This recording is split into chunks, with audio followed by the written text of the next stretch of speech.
Welcome back to the program. We often think of history as a solid wall of facts, names carved in stone and dates etched into digital archives. But what if the past is actually a crowded room with a limited capacity? What if, for every voice we pull from the silence, another must be surrendered? Today, we bring you the story of Jonah Reed, an archivist who discovered that some secrets aren't just hidden, they are being actively erased. This is a story about the heavy cost of remembering and the beautiful, quiet power of becoming a footnote in someone else's song. Chapter 1: The Voice in the Archive. Let me tell you a story about a man who believed that nothing in this world truly disappeared. His name was Jonah Reed. Jonah worked as an archivist. In simple terms, he helped people recover what time had taken from them. Old recordings, damaged letters, forgotten voices, fragile memories preserved on brittle tape or fading paper. When families believed something was lost forever, they came to him. And most of the time, he proved them wrong. Jonah believed that loss was not an ending. It was only a delay. That evening, he was working late. The city outside his small apartment had already grown quiet. Now and then, a distant sound drifted through the window, the low hum of a train, the whisper of tires on wet pavement, a faint siren far away.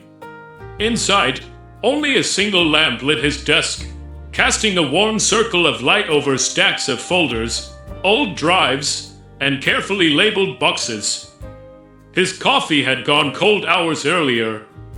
He had already decided to turn everything off for the night when something unusual caught his eye. At the very bottom of his screen, there was a line where a file should have been. But there was no name beside it. No date. No description. Just an empty space. Jonah frowned. In all his years of work, he had seen countless damaged and corrupted files. Even the most broken among them usually left some trace behind: a fragment of a title, a distorted symbol, a hint of what they once were. This one had nothing. He leaned closer to the screen, as though his eyes might persuade it to reveal itself. For a moment, he told himself to ignore it. He was tired. His shoulders ached. His thoughts felt slow, heavy, as if they were moving through deep water. But curiosity had always been his weakness. Slowly, carefully, he moved the cursor. Then he clicked. A sound wave appeared on the screen. At first, there was only silence. Then, very faintly, he heard breathing.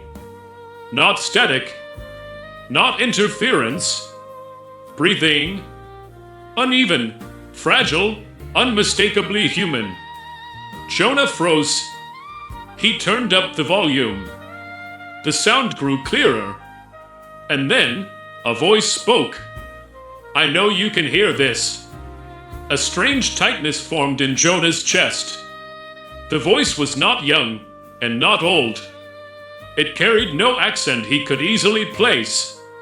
It sounded distant, as though it had traveled a long way to reach him.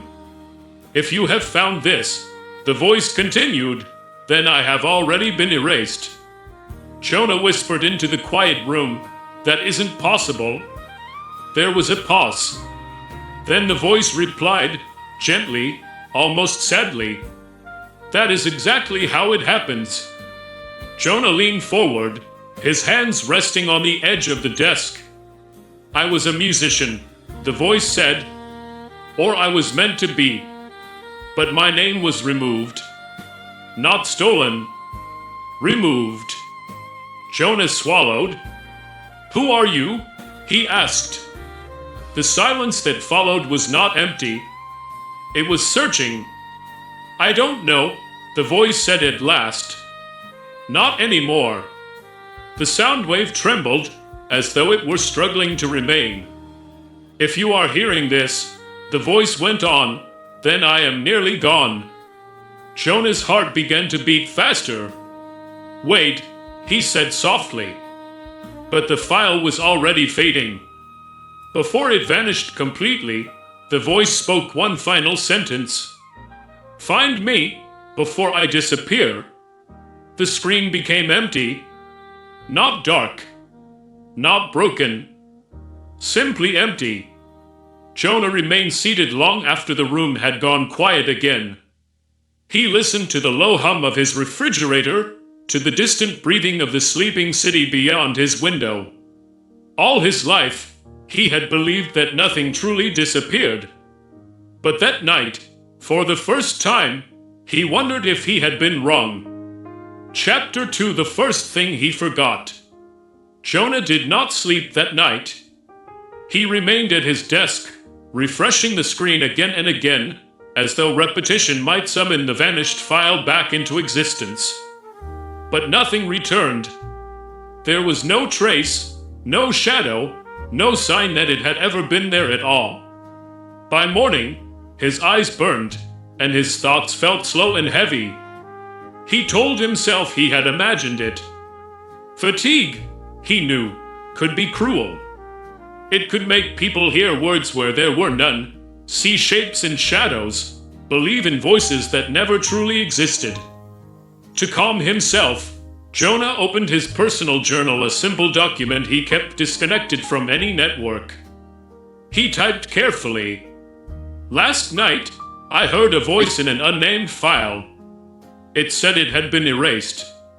He saved the entry, closed the program, and opened it again. The sentence remained. He exhaled. Then he noticed something strange. The author's name at the top of the page was missing. Jonah frowned. That field had always filled itself automatically. He typed his name, Jonah Reed. Saved. Closed. Opened. The name was gone.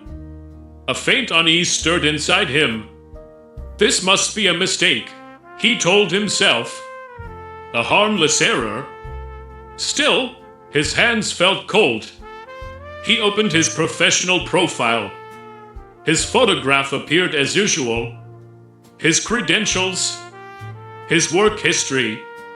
But where his name should have been, there was only an empty space. He refreshed the page. Nothing changed. Jonah leaned back in his chair. He opened his email. The messages were all their years of ordinary life preserved in words. But his signature line was blank. No name. No sender. Just emptiness. He picked up his phone and called Maya, his oldest friend. "You sound tired," she said. "Are you all right?" "Maya," Jonah asked slowly, "what's my name?" She laughed at first. Then she stopped. "That's strange," she said. "Say it." There was a long pause. "I know you," she said carefully. "I know your voice, your face, the way you always drink your coffee. But your name, it's like trying to remember a word I never learned." Jonah closed his eyes. "I heard a voice last night," he said. "A real one." "You should talk to someone," Maya replied gently. "No," Jonah said. "I need to find it." "Find what?" "The voice." She sighed softly. "You hear how that sounds?"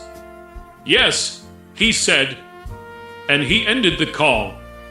He sat in silence afterward, listening to the small, ordinary sounds of his apartment. Something had changed.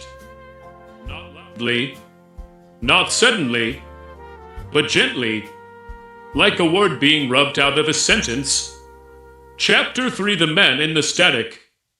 Jonah found the voice again 3 nights later. Not because he knew where to look, but because he had begun to listen differently.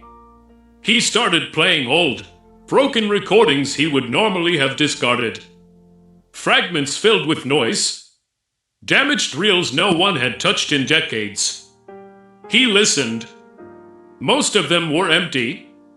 Wind, hisses, distant echoes. Then, very faintly, he heard breathing. He froze. He replayed the fragment, lowered the noise, cleared away what he could. Slowly, gently, the voice emerged. "There you are," it said. Jonah felt a strange tightening in his chest. "You weren't supposed to find me like this," the voice continued. "But I suppose I should be grateful." "Who are you?" Jonah asked. There was a pause. "Not who I was," the voice replied, "and not who I should have been." Jonah leaned closer to the screen. "Tell me your name." The silence that followed was not empty. It was searching. "I had one," the voice said at last. "I swear I did." Jonah felt something heavy settle inside him. Chapter 5: The First Restoration. Jonah tried to save Marcus. He worked carefully, almost tenderly, as though he were handling something fragile and alive. He searched through old registries, forgotten archives, mislabeled collections. He pieced together what he could: a birth record, a faded concert poster, a short mention in a newspaper so yellowed it nearly crumbled. He created a small, simple record. Marcus Hale, musician. For a few minutes, everything felt normal. Then Jonah noticed that his phone no longer unlocked for him. He tried again. Nothing happened. He opened a document he had written only days before. The system hesitated, then refused. He stood, suddenly uneasy, and walked to the door of his apartment. When he turned the handle, it did not move. It was as if the world had forgotten how to recognize him. Jonah hurried back to his desk and checked the registry. Marcus Hale was there. Jonah Reed was not. "No," Jonah whispered. From the speakers, Marcus's voice rose. "Don't," he said. Jonah sank slowly to the floor. "You don't understand," Marcus continued. "It's a trade." Chapter 6: The Economy of Memory. History is a closed system, Marcus explained that night. Jonah sat on the edge of his bed, the room dim and quiet. "There is only so much space," Marcus said. "Only so many names that can be held." "For what?" Jonah asked. "For permanence." Jonah shook his head. "That isn't how memory works." Marcus paused. "That is exactly how it works. Every restored life displaced another.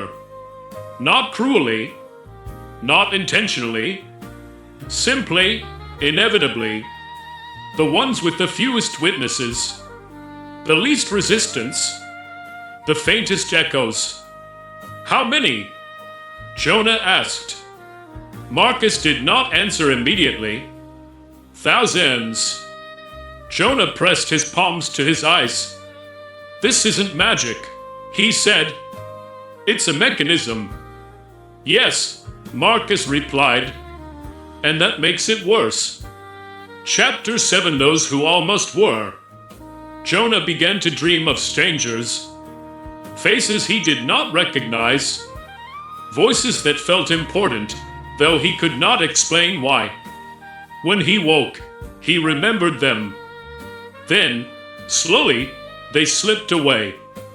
Marcus began telling him about others, not with names, with stories.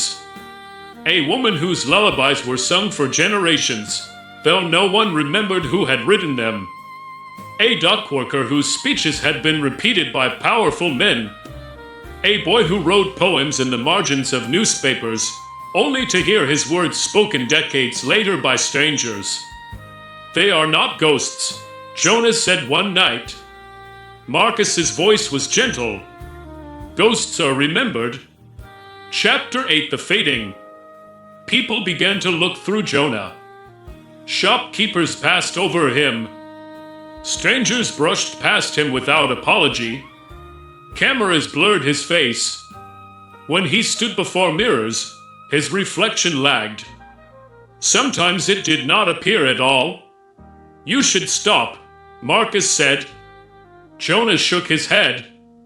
"I can't." "Why?"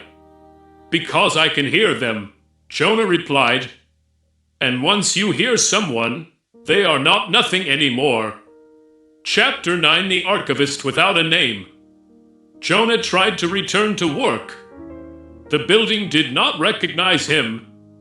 The receptionist smiled politely. "Are you here for an interview?" "I work here," Jonah said. She hesitated. "I'm sorry. There's no record of you." Jonah nodded. He sat on a bench across the street and watched people enter the building that had once been his life. He felt thin, as though part of him had been gently erased. Chapter 10: What Marcus had never asked for. "I did not ask to be saved," Marcus said one evening. Jonah froze. "You did this because you could not accept it," Marcus continued. "Not because I wanted it." Jonah lowered his head. "I wanted to be heard," Marcus said. "Not named." Jonah whispered, "I thought those were the same." "They are not," Marcus replied. Chapter 11: The Cost. Jonah stood in front of a mirror. There was nothing there. Not darkness. Not invisibility. Absence. "I am going to disappear," Jonah said. "Yes," Marcus replied. Jonah's voice was calm. "How long?" "You are already half gone." Jonah nodded. Chapter 12: What he changed. Jonah stopped restoring names. Instead, he planted stories. Melodies without credits. Poems without signatures. Fragments woven into cultures so gently that no one noticed the thread. Not owned. Not claimed. Only felt. "This will not save you," Marcus said. "I know," Jonah replied. Chapter 13: The Last Person Who Almost Remembered Him. Maya studied Jonah's face for a long time. "You feel familiar," she said. "That is enough," Jonah replied. They spoke for hours. About small things. About nothing. When she stood to leave, she hesitated. "I don't know your name," she said. Jonah smiled. "Neither do I." "That's sad. And a little beautiful." Chapter 14: What Remains. Jonah no longer cast reflections. His footsteps made no sound. Marcus's music played in cafes, on radios, in passing rooms. Not his name. His sound. "You did it," Marcus said. "I know." "Why are you smiling?" "Because something of me will exist." Chapter 15: Footnotes of the Living. Jonah Reed vanished on a Tuesday. There was no announcement, no obituary, no official notice. But a woman on a train wrote a poem she could not explain. A child hummed a melody that made his mother cry. A student questioned a footnote and discovered a forgotten truth. History did not remember Jonah, but it changed because of him. And somewhere, in the quiet spaces between memory and forgetting, a voice whispered, "Some people do not leave names. They leave directions." Jonah Reed didn't leave behind a legacy of marble monuments or viral fame. In the end, he became the very thing he once tried to fix, a nameless fragment in a vast system. But as we heard, Jonah discovered a deeper truth, that being heard is more vital than being named. By trading his own identity to weave the lost melodies and forgotten poems of others back into the world, he proved that influence doesn't require an author's credit. He may have vanished from our records, but he remains in the humming of a child and the unexplained inspiration of a stranger. Perhaps the most important people in our lives aren't the ones we remember, but the ones who gave us the directions to find ourselves.